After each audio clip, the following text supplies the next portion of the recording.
রাতে হাত পায়ের নখ কাটা যাবে কি না, এই প্রশ্নটি অনেকেরই এবং আমাদের সমাজে এখনও অনেকে মনে করেন, বিশেষ করে গ্রামাঞ্চলে, যে রাতের বেলায় হাত পায়ের নখ কাটলে মানুষের অমঙ্গল হয়, অকল্যাণ হয়, সম্পদহানি হয়, বিশেষ কোনো ক্ষতি হয়, কিংবা এটি নিষিদ্ধ।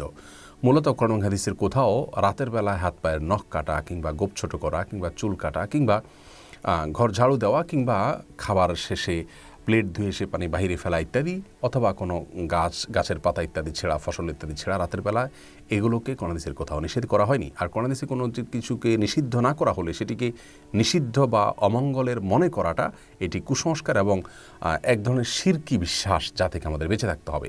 রাসূল করিম সাল্লাল্লাহু আলাইহি ওয়াসাল্লাম বিভিন্ন হাদিস থেকে আমরা জানতে পারি লা আদওয়া ওয়ালা তিয়ারাতা, এবং এ জাতীয় অনেক হাদিস রয়েছে যেগুলোর খোলাসা হলো অমঙ্গল অপয়া বলতে কোনো কিছু শরীয়তে নেই, যে অমুক কাজে অমঙ্গল, অমুক কাজে অপয়া আছে। যদি শরীয়তে সেটাকে অমঙ্গলজনক বলে আখ্যায়িত না করে, মন গড়া বিশ্বাস থেকে সেটাকে অমঙ্গলজনক মনে করাটা এটি ভ্রান্ত বিশ্বাস, যা আমাদের ইমানের জন্য ক্ষতিকর। বিধায় এই বিশ্বাস থেকে আমাদের সরে আসতে হবে।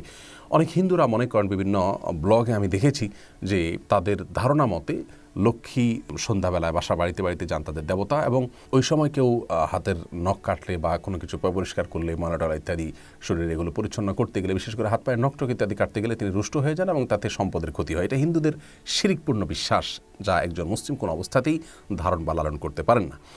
অতএব রাতের বেলা হাত পা নখ কাটা যাবে না এমন কোনো কথা নেই। আল্লাহ তাআলা কোরআনে কারিমে বলেছেন, ওয়াজআলনাল লাইলা লিবাসা, আর আমি রাতকে পোশাক স্বরূপ করেছি, অর্থাৎ যেন আমরা রাতের বেলা ঘুমোতে পারি, সেজন্য আল্লাহ সেটাকে সেভাবে উপযোগী করে দিয়েছেন।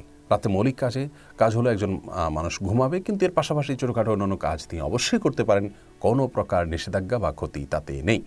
ক্ষতি আছে মনে করলে সেটি তার ইমানের জন্য ক্ষতিকর হবে। বরং একটা সময় আমাদের দেশে বা অনেক এলাকাতে হয়তো ইলেকট্রিসিটি ছিল না, যার কারণে অন্ধকারের মধ্যে চেরাগের নিভু নিভু আলোতে বা আলো আধারিতে কিংবা মোমবাতির আলোতে, স্বল্প আলোতে যদি হাত পায়ের নখ কাটতে যেত, তাহলে সেক্ষেত্রে হয়তো সেটি যথাযথভাবে হতো না বা খুব সুন্দরভাবে হতো না।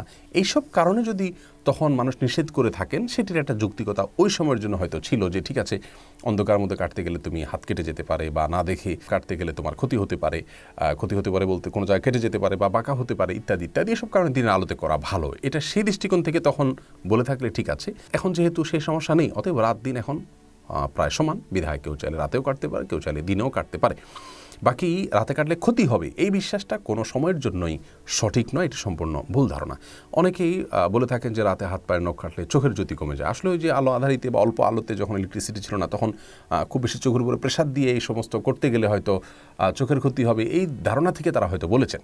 কিন্তু আজকে যেহেতু এটি প্রযোজ্য নয় এবং সঠিক নয়, বিধায় চোখের জ্যোতি কমে যাবে, এটিও ভুল ধারণা হবে। বিধায় রাতে হাত পায়ের নখ কাটাতে কোনো অসুবিধা নেই। গাছের পাতা ছেঁড়া কিংবা ঘর ঝাড়ু দেওয়া কিংবা খাবার খেয়ে প্লেটের পানি বাহিরে ফেলা ইত্যাদি, এগুলোতে কোনো প্রকার অসুবিধা নেই। এগুলো হিন্দুয়ানি ভুল ধারণা থেকে অনেকটা আমাদের মধ্যে এসেছে, আবার কোনোটি আসছে আমাদের নিজেদের থেকেই সৃষ্টি হয়েছে ভুল ধারণা। অতএব ভুল ধারণা থেকে আমাদেরকে বেঁচে থাকতে হবে। কেউ চাইলে রাতেও কাটতে পারেন হাত পায়ের নখ, কেউ চাইলে দিনেও কাটতে পারেন।